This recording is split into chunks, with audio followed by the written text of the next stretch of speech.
Quand j'ai commencé à méditer il y a une dizaine d'années, la première chose que j'ai faite, c'est que je me suis levée 10 minutes plus tôt le matin, tout simplement. C'est une astuce. C'est vrai que 10 minutes plus tôt, parfois, l'hiver, c'est pas facile. Mais en réalité, on prend vite le pli et puis dès que le jour se lève un peu plus tôt, c'est un vrai plaisir parce que vous vous levez avec l'aube et vous pratiquez comme ça quelques minutes, quelques dizaines de minutes quand la maison est encore calme. Moi à l'époque mes 3 enfants étaient encore bien jeunes et c'est vrai que d'avoir ce temps-là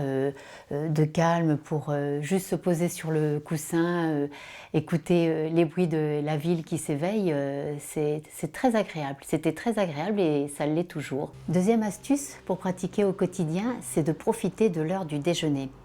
C'est souvent un moment un peu plus calme, un temps de répit dans la journée de travail. Et ceux qu'on soit employé de bureau, qu'on travaille en atelier ou en usine, ou qu'on soit sur la route, commercial sur la route, c'est vrai que généralement, au moment du déjeuner, on peut faire un petit break. Alors, si vous êtes dans un bureau partagé, c'est peut-être le moment de profiter du départ de vos collègues qui vont déjeuner dehors. S'il y a encore trop de bruit ou trop d'activité au bureau, c'est peut-être vous qui pouvez sortir et vous asseoir sur un banc public pendant 5-10 minutes pour vous reconnecter à la pratique méditative. Si vous travaillez dans un univers particulièrement bruyant, en usine, en atelier,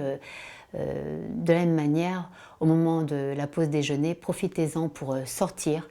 vous isoler, s'il y a un parc à côté, un jardin, un endroit où vous pouvez prendre 10 minutes pour vous. L'idée étant toujours la même, hein, c'est vraiment vous poser sur une chaise, un banc ou même sur le sol, si le temps le permet, revenir à votre corps, remettre du poids dans votre corps et voir un peu dans quel état d'esprit vous êtes, si vous êtes fatigué, si vous êtes de mauvaise humeur, si vous êtes joyeux, de manière à pouvoir vous connecter plus directement à la réalité de votre état au moment présent et puis à la réalité qui vous entoure. C'est vraiment très impressionnant de voir comme dès qu'on se pose, qu'on arrête, qu'on revient au corps, on a immédiatement davantage conscience de tout ce qu'il y a autour de nous. Troisième astuce pour pratiquer au quotidien, ou en tout cas pour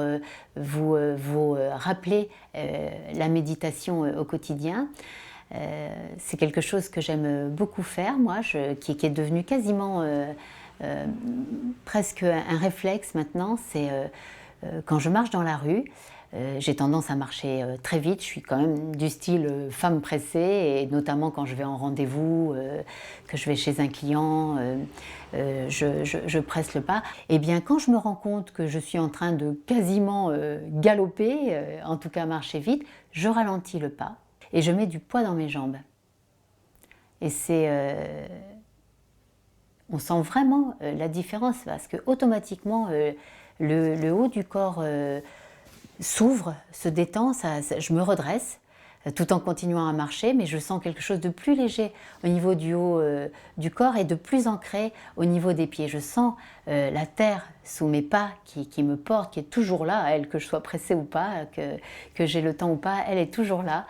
prête à m'accueillir.